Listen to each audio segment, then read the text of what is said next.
Kia ora, everybody. Nice to be here on this Thursday afternoon, Thursday evening for our reading nook, our anti-racism reading nook. I'll give it a little bit more time for a few people to show up. And we've just had a couple more people show up. Kia ora, tēnā koutou, tēnā kōrua. It's been a very interesting week in politics. We can just have a little bit of a chat while we wait for a couple more people to show up. Very interesting week in politics, a couple of weeks in politics. Sorry, I missed last week. I was actually out of town and with my babies at my mum's for her birthday. But also out of town, well, I went out of town for my mum's birthday, and then later on I had to be out of town because we had a little racist lynch mob gathering down the road from my house. And it was a particular group who has leveled some threats towards my children before. So in the interest of my children's well-being, I had to get them out somewhere safe while they had this meeting. But I was really thankful in the end that some of our own whānau and community showed up at the meeting to directly challenge the people who had been levelling these threats and misinformation and also really grateful that our community as a whole pretty much shunned the meeting. So there was a good turnout. The week before that, though, was really interesting. There's been a lot happening on the front, particularly around as different parties release their policies. Excuse me. And there's been a lot of discussion also around those policies, and in particular, one of the policies that was released by the Māori Party looked at an immigration ban as a measure to relieve housing, the housing crisis. And the inference was that it's our levels of immigration that are driving or significantly contributing to the housing crisis. I've waited and asked for evidence around what that might be based on, and we've not ever received any evidence around that idea. But it's made a number of us very concerned. It certainly gave me a shock. It was like a needle scratch that because I was really enjoying a lot of the anti-racist policies that were coming out of the Māori Party up until that point. And I still do feel that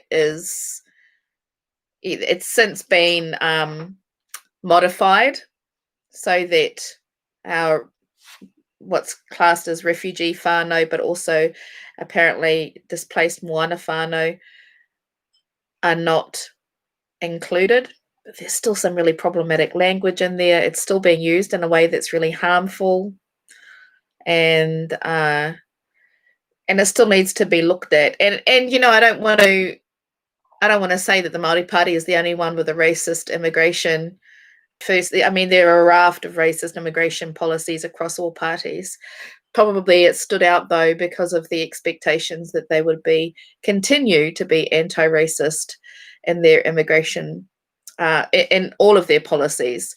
And to be frank, that's a housing policy is one of the larger issues as well, because it's not actually backed up by any evidence. In fact, the bulk of the evidence that's been carried out by Māori researchers, Māori scientists, as well as non-Māori researchers and scientists indicate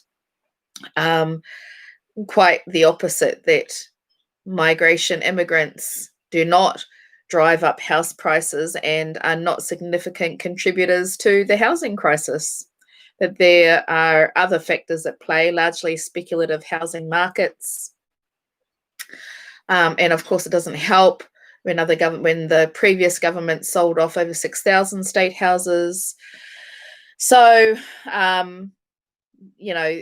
there are a range of factors that have already been researched. And then I guess the other part of it that I would say around that is that,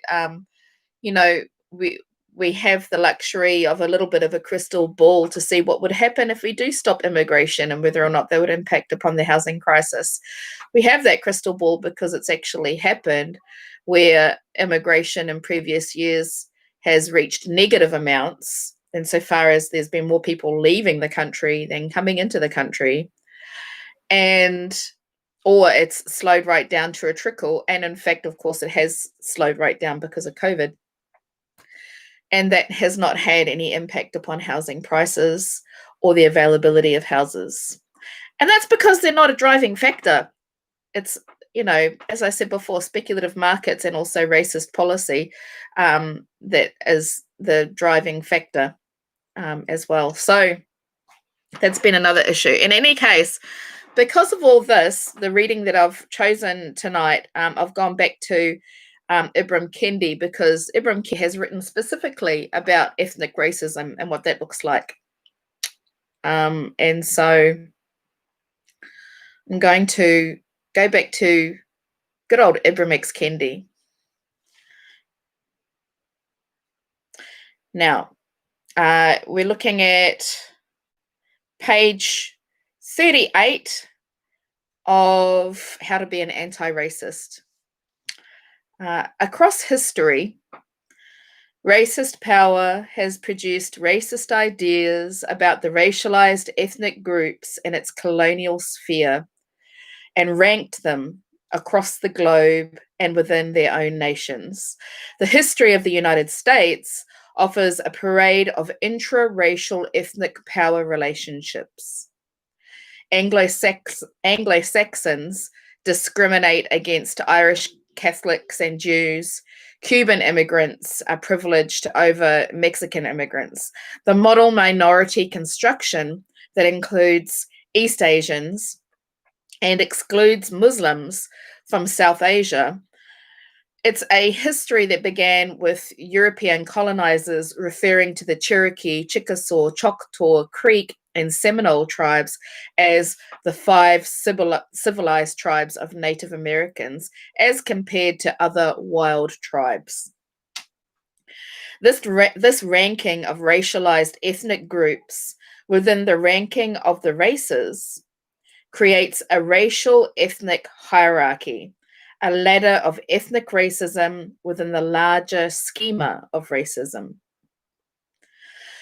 We practice ethnic racism when we express a racist idea about an ethnic group or support a racist policy towards an ethnic group. Ethnic racism, like racism itself, points to group behavior instead of policies as the cause of disparities between groups. When Ghanaian immigrants to the United States join with white Americans and say that African Americans are lazy, they are recycling the racist ideas of white Americans about African Americans. This is ethnic racism. And, I would say, just pausing there for a second, that similarly, when groups, other racialized groups come here to Aotearoa and say things about Māori as a group or disparage Māori as a group, they are usually, if not always, recycling white racist theories. And similarly, when Māori gang up on other groups, racialized groups, and say similar things, they are reinforcing that same racial hierarchy that has been constructed not by communities of color, by the people at the top of that racial hierarchy, the European racist colonizers who created this racial hierarchy for ultimately their own supremacy, social supremacy. And when I talk about racial groups, particularly in this context, and I'm relating this to the idea of migrants, there was an excellent article that was written under Te Tangi a Te Ruru last week. I think it was last week that it was put out. And it was with Meng Shu and Gayal, who are two of our immigrant whanaunga. Meng Shu's actually overseas at the moment studying, but this is Meng Shu's home. And Cassie Hartendorp interviewed both of them. One of the really powerful things that that was communicated in that interview is I think it was from Gael. Is it Gael? Which is that when people talk about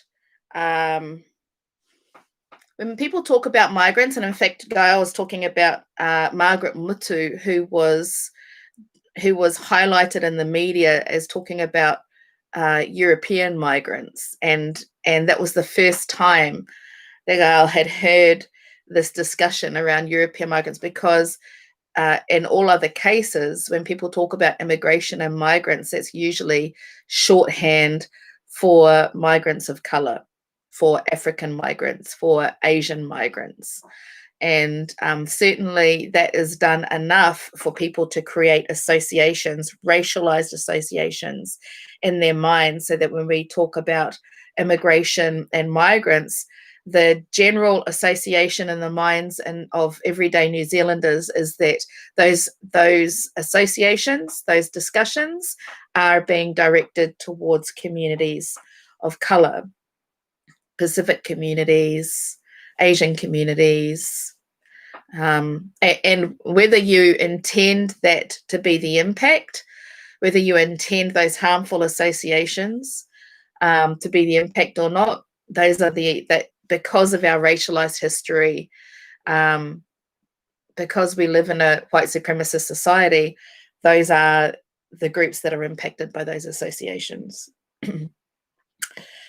The face of ethnic racism bears itself in the form of a persistent question: where are you from? I'm often asked this question by people who see me through the lens of ethnic racism. Their ethnic racism presumes I, a college professor and published writer, cannot be a so-called lowly, lazy, lackluster African American. I'm from Queens, New York, I respond. No, where are you really from? I'm really from New York. Frustrated, the person slightly alters the line of inquiry. Where are your parents from? When I say my dad is from New York, my mum's family is from Georgia, the questioner freezes up in confusion. And when I add, I am a descendant of enslaved Africans in the United States, the questions cease. They finally have to resign themselves to the fact that I am an African American. Perhaps the next move is for the person to look at me as extraordinary, not like those other ordinary, inferior African Americans, so that they can leave quietly, their ethnic racist lens intact. I find that really interesting, and I do find Kendi really interesting, but also I think, it's incumbent upon us to always translate some of these ideas into what does that mean for me anyway, as an Indigenous woman. What does that mean within our own racial context? So for me, as an Indigenous woman and as a wahine Māori, I look at that, and for us, we're always asking around pepeha, right? What's the pepeha? What is your identity, and what is your relationship to this place that we're standing in? But also, and as has started to kind of evolve and develop over time, is that people are now understanding that pepeha is about understanding each other's stories. Pepeha is a process of whakawhanaungatanga, so that we understand our relationship to each other, as well as our relationship to this place and any other relevant places as well, and any potential places that we might share. And so understanding the story of somebody who has been either forcibly displaced or economically displaced or has been subject to a experience of racism and colonialism and imperialism, the same in which it impacts you, is just as important as ko waikwe no whea koe no waikwe. Koe tāku anyway. But sometimes they don't leave quietly. Sometimes they take the opportunity to lecture down at my ethnic group, like a bold Ghanaian student early in my professorial career in upstate New York. He delivered a monologue to a classroom full of African Americans that touched on everything from African American laziness to our dependence upon welfare. I offered data that disproved his ethnic racism. The facts that the majority of Americans on welfare are not actually African American, and the majority of African Americans who are eligible for welfare actually refuse it.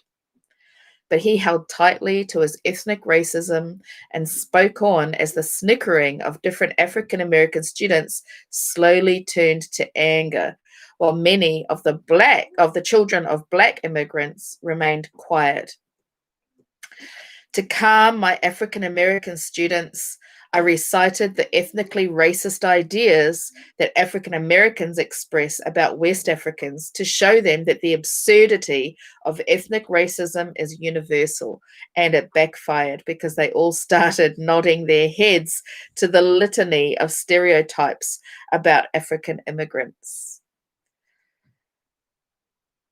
So for me, that when I'm thinking about how that relates to this context of the past couple of weeks as well, again, what we are seeing are some of these ideas that are not actually created by us, ideas around who belongs here and who doesn't belong here. And also those ideas generally extend out to this notion of people from the outside taking things from us and denying us. And those are deeply racist ideas. And when you're wedded to those ideas, these ideas that are rooted in fear and dispossession, when you're wedded to those ideas more than you are wedded to the facts and the data, and the facts and the data and the context that I'm talking about are really quite strong and undeniable, that immigration is not what's driving the housing crisis, that immigration is not a significant contributor to the housing crisis, and that migrants are not driving up housing prices, when that is not as relevant to you as these ideas that are generated about our dispossession, then what we're looking at is a form of lateral racism. To be anti-racist is to view national and transnational ethnic groups as equal in all their differences. To be anti-racist is to challenge the racist policies that plague racialized ethnic groups across the world. To be anti-racist is to view the inequities between all racialized ethnic groups as a problem of policy. The Ghanaian student confronted me after class as I packed up, and as some of his African American classmates glared sharply at him while leaving the room. When he finished his second monologue to me, I asked if he minded answering some questions, and he agreed. I really just wanted to keep him talking to me for a little while longer in case there were angry students waiting for him outside of the classroom. Fights, or worse, were occasionally erupting between Black ethnic groups in New York, just as they had a century prior between white ethnic groups. What are some of the racist ideas that the British say about Ghanaians? I asked.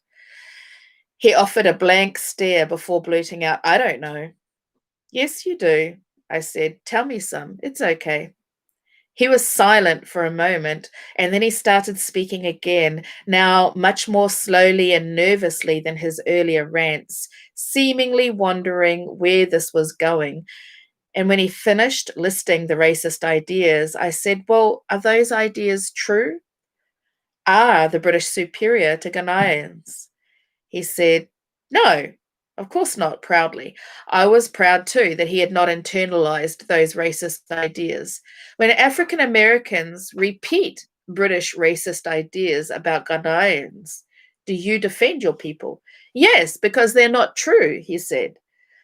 So these ideas about African Americans, who did you get those ideas from? He said, well, my family, my friends, and my observations. Who do you think your fellow Ghanaian Americans got these ideas about African Americans from? He thought much longer this time. From the side of his eye, he saw another student waiting for me. I didn't rush him, though. Probably American whites, he said, looking at me straight in the eye for the first time. His mind seemed open, so I jumped on it. If African Americans went to Ghana, consumed British racist ideas about Ghanaians, and then started to express those ideas to Ghanaians, what would Ghanaians think about that? What would you think about that? He smiled. I got it, he said, and walked out of the classroom. Are you sure? I said, raising my voice over my other student's head. He turned back to me. Yes, sir. Thanks, Professor. I respected him for his willingness to reflect on his own hypocrisy, and I didn't want to overreact when he trashed African Americans because I knew where he was coming from. I had been there myself when I learned the history of ethnic racism, of other African Americans commonly degrading Africans as barbaric, or routinely calling West Indians in Harlem monkey chasers, or when I remembered my own taunts of other African children back in the 8th grade, I tried not to run away from the hypocrisy either. How can I get upset at immigrants from Africa or South America for looking down on African Americans when African Americans have historically looked down on all immigrants from Africa and South America? How can I critique the ethnic racism and ignore my own ethnic racism? That is the central double standard in ethnic racism.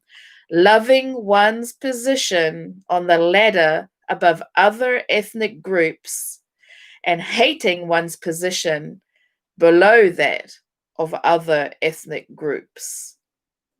It is angrily trashing the racist ideas about one's own group, but happily consuming the racist ideas about other ethnic groups. It is failing to recognize that racist ideas that we consume about others come from the same restaurant and the same cook who used the same ingredients to make different degrading dishes for us all. And that, for me, really encapsulates the issues that, for me, I have around not just the policy, but the rhetoric that the policy feeds. An immigration ban as a housing policy reinforces this racial hierarchy. And when we as Maori feed into that, we are reinforcing a racial hierarchy that we are not at the top of. So it does inevitably impact us because it reinforces the narrative of that racial hierarchy. And of course, it doesn't serve anybody else who is a member of that hierarchy. It is an abuse of privilege, our own particular form of privilege as well, to be able to do that. And so, given that it doesn't serve us, given that it doesn't serve others either, and, I think if we're true about, the whakataiki ko te tohu o te rangatira ko te manaaki, then I also don't believe that we are serving rangatiratanga either. So it doesn't serve us, it doesn't serve others, and then that cycles again around to not serving us. It's not based on fact. And I guess there are other issues as well, like the fact that we have international responsibilities that are tied to the well-being of Māori and other New Zealanders overseas as well. And so when we walk away from those responsibilities, we're not just walking away from those responsibilities towards migrants here, we are walking away from the well-being and protection of New Zealand migrants overseas. So there are multiple issues with that policy. And even though I do appreciate that it's been modified somewhat, I want to be clear, it's still a racist policy. It still has racist impacts. It's still being referred to. It was in media the other day. And even when we talk about curbing immigration to allow for more housing, that's still very problematic. It still points a finger at a group that has no impact upon the housing crisis. And it still generates really harmful rhetoric towards a group that we have just spent 2 years nearly making commitments to them about their safety in our nation.